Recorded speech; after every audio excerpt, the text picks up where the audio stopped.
టిఫిన్స్లోకి అన్నంలోకి ఎంతో టేస్టీగా ఉండే ఆల్ మిక్స్ కారం పొడి.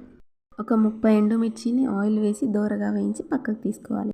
అలాగే పావు కప్పు పల్లీలు, 4 స్పూన్ల ధనియాలు, అలాగే 4 స్పూన్స్ మినపగుళ్ళు, 2 స్పూన్స్ శనగపప్పు, 4 స్పూన్స్ నువ్వులు అన్నిటిని దోరగా సిమ్లో పెట్టి మాత్రమే వేయించాలి.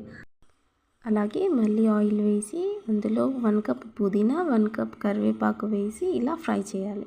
వీటన్నిటిని చల్లారాక మిక్సీ జార్లో వేసి మిక్సీ పట్టడమే. ఫస్ట్ ఎండుమిర్చి వేసి మిక్సీ పట్టాలి. ఆ తర్వాత మిగతావన్నీ వేసి జీలకర్ర, సాల్ట్, 20 వెల్లుల్లి రెబ్బలు వేసి మిక్సీ పట్టాలి.